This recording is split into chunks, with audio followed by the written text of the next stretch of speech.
Before we get to the interview, I'd like to tell you about a special offer to subscribe to the Business Observer, which covers essential business news in Florida every day online and every Friday with a print edition. Unlock every Business Observer article on our website and app for only $1 a week. Sign up today and stay up to date with all the business news you need to be better at business. Go to businessobserverfl.com/subscribe. Hello, and welcome to the Business Observer from the Corner Office podcast. I'm Mark Gordon, managing editor of the Business Observer. Today's guest is Michael Davis, co-owner and president of Worthington Realty in Fort Myers.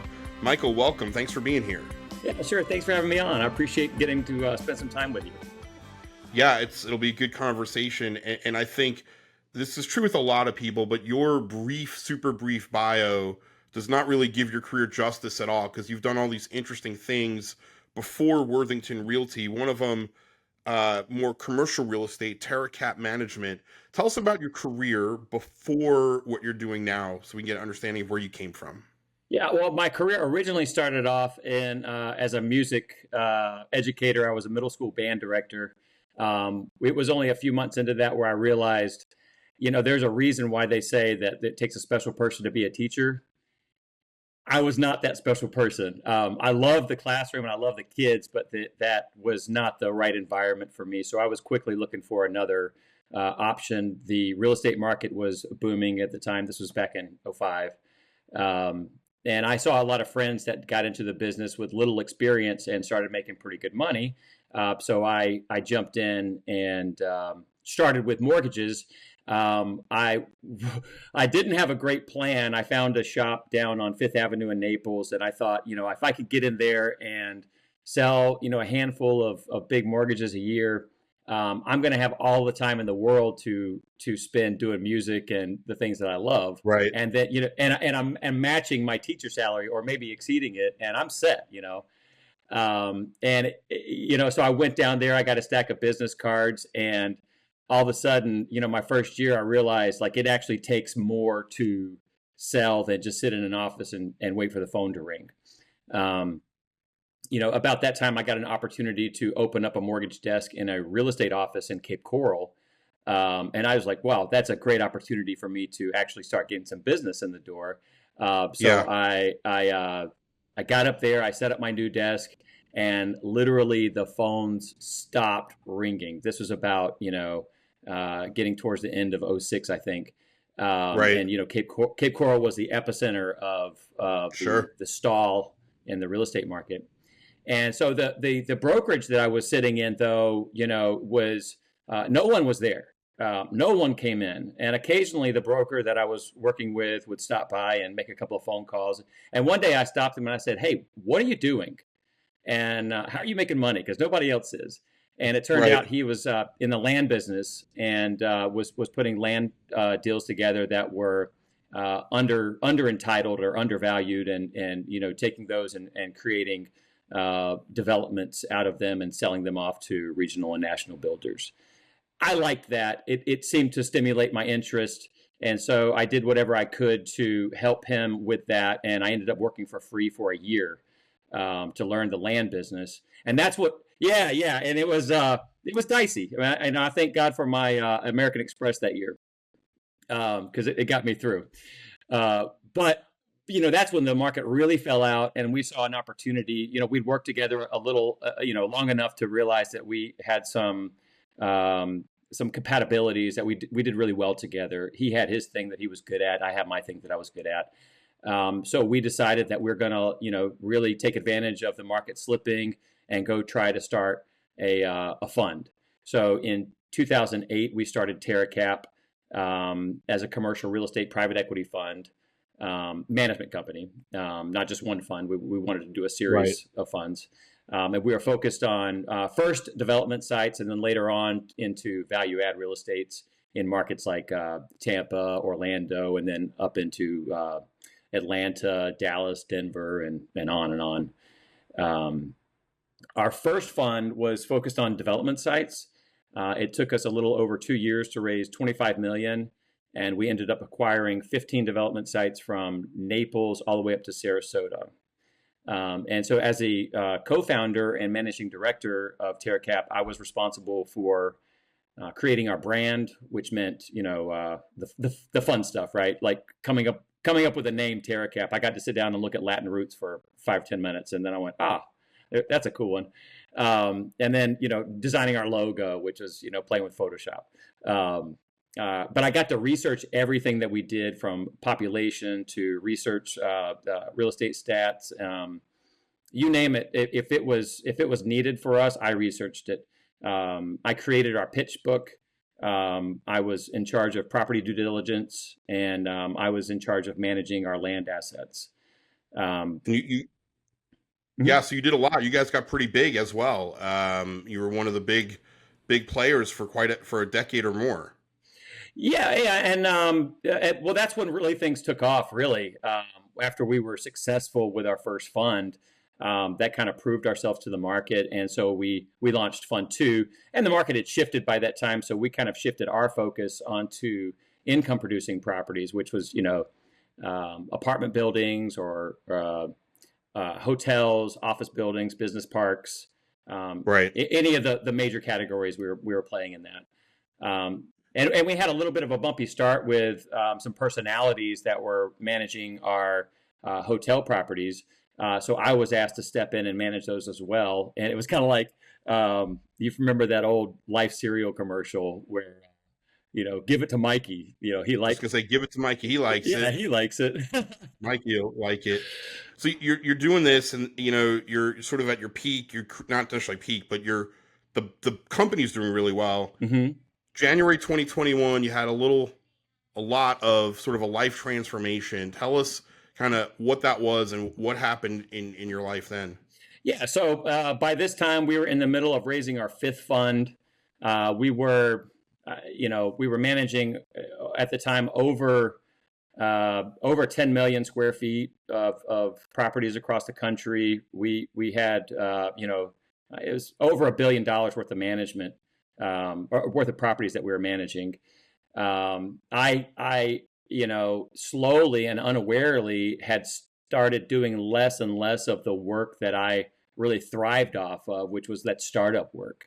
Right. That's the stuff that I was jumping out of bed in the morning to go do that stuff. But by this time we had a full staff. We had a full staff of accountants. We had an acquisition team, asset management team. We had advisory committees, investment committees. We were making money hand over fist, and I was absolutely not excited about it. There was there's moments where I felt overwhelmed. There was moments where I felt underwhelmed, and really, I think what I just wanted to feel was whelmed, which is kind of a funny word, but like I just wanted to feel me.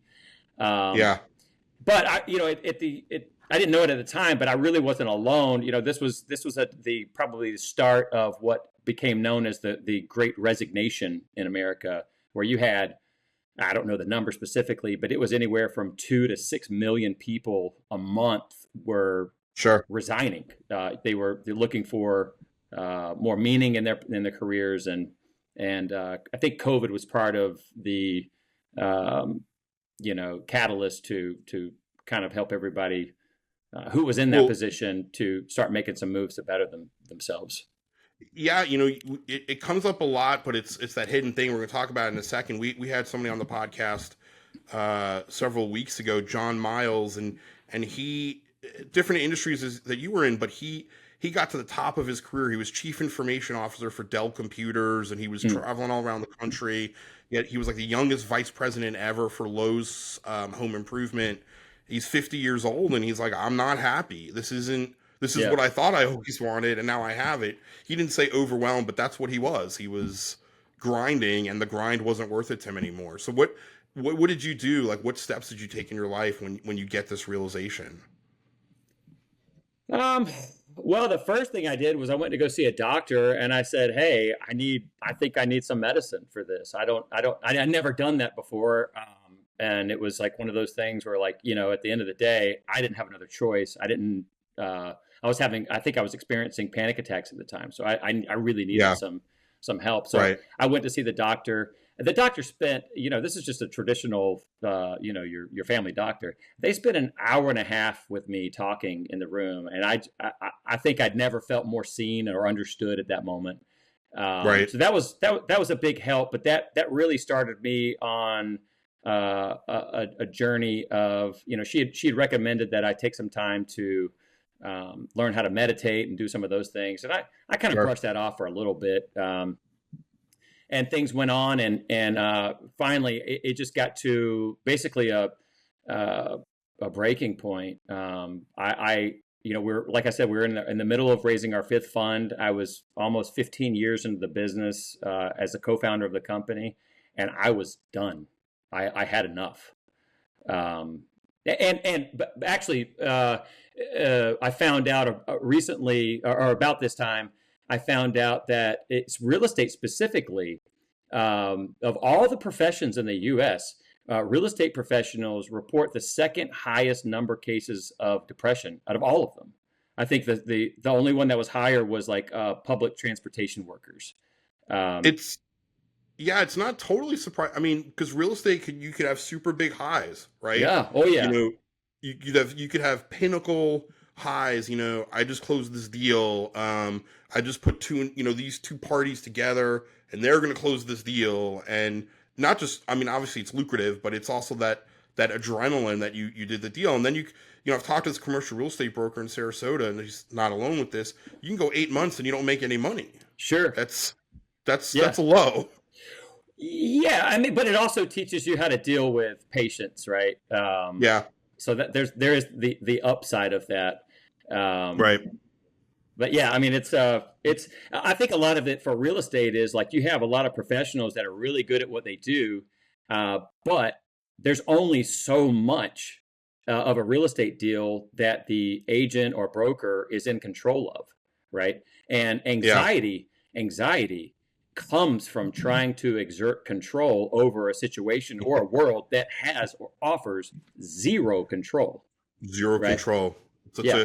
Such a huge life lesson. And I read in one of your blog posts, this is fascinating too. Around this time, you went, I mean, you were exercising in general, but you went for a walk and you just kept walking and walking. Tell us about that. That's just really interesting. Yeah, I mean, a buddy of mine taught me. He gave me a nickname, Walkabout, because I was, I'm going through a midlife crisis. Let's be honest. Yeah. Like, I'm going through existential crisis. I'm Right. walking outside. Everything's changing. But I really still hadn't gotten to the bottom of the source of where my angst or anxiety or depression, where it was all Yeah. coming from. And so that's really all I knew to do was just to keep moving. Right. And to back up, that kind of goes with my whole career philosophy is I've never had I've really never known what I wanted to do. I've just always kind of known the kind of person that I wanted to be and I've always just kind of moved towards that, in little steps at a time. So this was kind of like, it was almost like the perfect metaphor for me to start my healing process. Yeah. And actually on those walks, and I was walking like 10 or 15 miles a day. Yeah. And on those walks, I was listening to audiobooks, which means, that meant I was going through 2 to 3 books a week. And they were anything from, anything, because I like learning, and I committed myself to start learning about anything that I was ever interested in. I'm going to find out about it. That's amazing. Any books stand out that you listened to on the walk that you've considered, this was really valuable advice? Oh my gosh. Yeah. So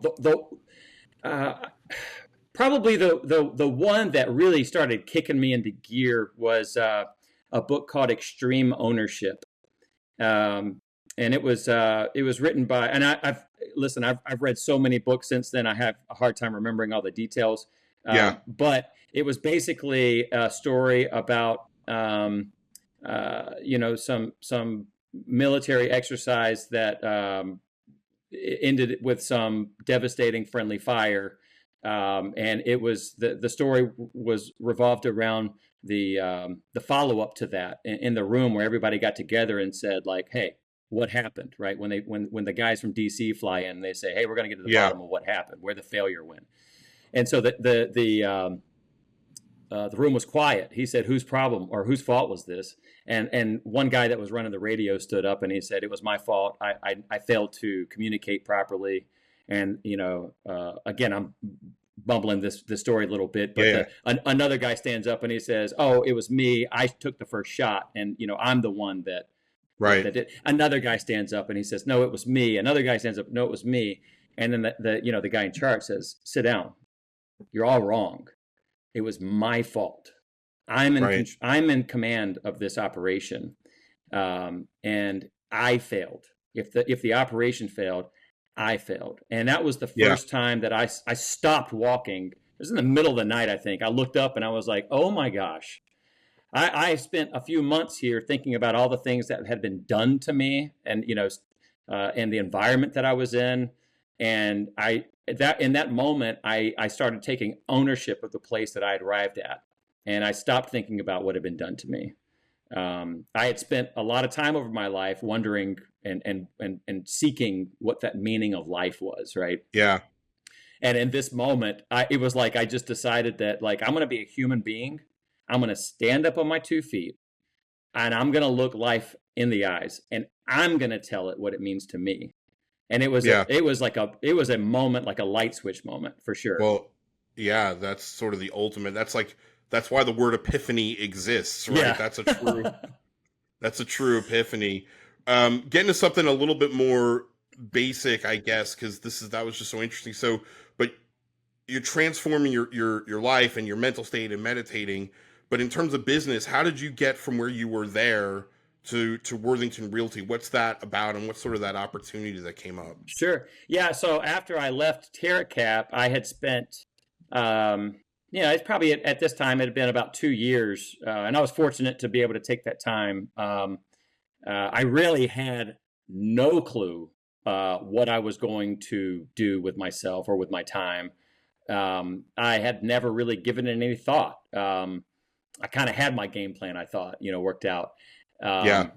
And so, and my, as you heard, my description of what I was responsible for was pretty diverse. So I kind of considered myself a utility player or a generalist, and I didn't really have Yeah. a specialty to lean on. And so I was lost. So that time of reading and exercising and fixing my diet and playing the piano every day and playing the drums every day and Yeah. really getting back into the things that I loved and really started figuring out, oh yeah, hey, this is who I am. Remember me? Right. And so I was actually at a dinner with a friend of ours, my wife and I, and he's pretty successful, in the real estate business. He's a multifamily student housing developer for 20 years, and we had a great connection. And we were sitting over dinner, and I was telling him about what I was feeling and where I was mentally, here. And he just looked at me and was like, don't you ever think about wanting to build something and maybe competing with your old partners again? And I said, I don't think I have the energy or desire to go out and Yeah. build a billion-dollar commercial portfolio. I just don't have it in me right now. Right. And then he hit me with one of the best challenges that I have ever heard or needed to hear at that moment. And he said, there's more than one way to compete, Michael. He said, maybe you could just compete by starting something and just building a great team around you Yeah. where everybody loves to come to work. It doesn't have to be commercial real estate. And I'd never really considered that before. So that started, circling around in the back of my mind. And then maybe several months later, that same friend approached my wife and I with the opportunity to purchase Worthington Realty along with another partner of ours, actually our broker, Brian Rogers. And it sounded, given the thought about, having an opportunity to build another team and really put my stamp on it, it sounded good. Yeah. It sounded good. Worthington had been founded in 1989. They had a reputation for honesty and integrity and Had a really good brand in Southwest Florida for sure. Oh man, Yeah. yeah. It was originally a development company, and all of Right. the communities that Worthington built they're great communities. Yeah. They're very very well respected, right? Um, Yeah. and the brokerage side was very small, but they had a good book of business. They had great relationships with like Lexington Country Club, for example. Um, Right. and it had a name I could get behind. That name Worthington. I'm really big on words, Yeah. so I broke down that word and I was like, what does that mean? And after doing a little etymology and looking at the roots of the word, it really literally means a town of worth, right? Yeah. Uh, and that's where I live. I live in a Yeah. town that's worth, a town that's valuable to people. People love this town, and so I thought, wow, that's great. That aligns with me, who I am, how I think. Yeah. You talk about the opportunity to start it or build it up. What are some of those steps that you've taken, and at any point in your career, really, what makes a great place to work? What makes, in your view, what makes a great company culture? Yeah. Well, the first thing, I mean, when it comes to the business side of things, I mean, we went in and did some rebranding and made it look more modern. We redid the website, all those kind of business, typical business things. We did all those things, but really, what I wanted to insert into Worthington on day one was this idea that agents typically get coached on how to be a real estate agent like everybody else. When you're starting off, you're told to do cold calling and read this script, find this coach, ask these questions. And it's really a one size fits all approach to a problem that's based on individuals. Yeah. And that rubs me a little wrong. So really, Worthington is a place that I feel like can be developed into a place where agents are, groomed and developed into being their best possible self, not just another real estate agent.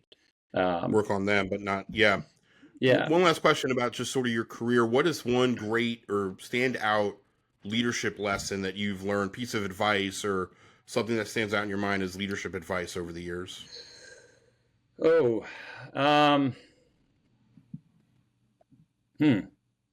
Well, I think one of the best things that I think I've heard about real estate is always be yourself because all other positions are taken. There's It's a good one. yeah, and there's an old as a leader that's even more true, right? If you don't know yourself, then your team or your staff they don't know who's walking in the door every day, and that causes some pretty angsty emotions too. But there's an old Taoist saying or a little verse, and it says, "Knowing others is intelligence. Knowing yourself is true wisdom. Mastering others is strength, and mastering yourself is true power." So, like, if you were to ask me what makes a good leader or what makes a good real estate agent, I think the answer to that is it starts with honesty. Yeah. And I don't mean honesty as in like, will this person tell a lie or not? But Right. has this person really taken the time to get to know who they are? Do they know what they're really great at? Are they painfully aware of their weaknesses and have a plan to manage them? Yeah. Like they need to know what they bring to the table, like the good, the bad, and the whole table. Right. And if they're able to communicate that to others, then like I said, their team knows what to expect every day. And when I'm my authentic self, one of my favorite things to do is to eat lunch with people.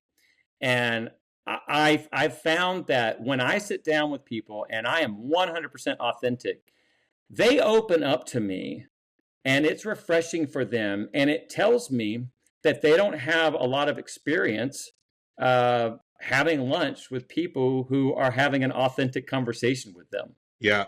Yeah. Right? So true. So true. I don't know if that's connected to COVID or not, that there was that, 9-month period where nobody was interacting face to face, but I get that all the time with the Observer Media Group and when I'm interviewing people for stories. It absolutely 100% agree with that. Mm-hmm. Yeah. Excellent. Good. Well, Michael, before we let you go, we have 3 rapid fire questions. Okay. All right. The first one involves music. I love, by the way, that you were the fact not only that you were a music band director is amazing, but that you did it in middle school. I mean, that's like the belly of the beast of all time. Middle school. I played the French horn and through middle school and high school, and I just think about what I was like in middle school. That's just a nightmare. A middle school band. Good for you. Well, I gotta say, if in middle school to play the French horn, bless your parents, because that's a hard one to it get is. started That's on. what my dad played. I wanted to. I idolize, still do, but idolize my dad. He played that, so I wanted to play that. Okay. But yes, agreed. Yes. Yeah. So you're following in his footsteps on that one. Yes. But all right. So the first question is music related. What is your go-to song to sing in the shower or in the car? That changes on a daily basis. My daughter and I go through. We have an app that sits at our keyboard, and it has hundreds of songs, of course, in there, and it really goes through. A lot of times, it's the last song I heard her singing on the piano.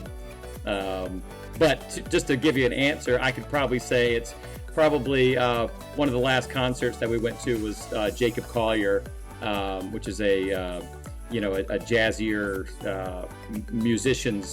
musician, and there's one of his songs called Little Blue.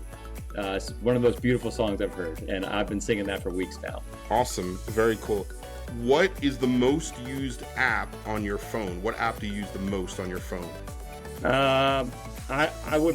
It's gonna be Facebook. I mean, I'm just gonna be straight up. It's Facebook. That's authentic leadership right there, Michael. Yeah. That's vulnerability. It's Facebook. I do spend a few hours a day, or at least a couple hours a day, trying to read. I know that's so. My strengths, I realize that if I'm not using my strengths, I'm not happy. And my strengths are thinking, input with information, being adaptable, jumping around on my feet, drawing connections between things, and just learning. And that's exhausting. Yes. So you will find me occasionally going through the whole, flipping my thumb through the reels, for sure. Yes. Well, that's a full day right there. All right, last question. Would you rather sail around the world or travel North America in a van? Well, I am, on the vulnerability side, I am terrified to drive on the interstates, especially in larger vehicles, like vans that get pushed around by wind and everything. Right. I would just, if I had to pick between those two, I'm going to go sailing around the world.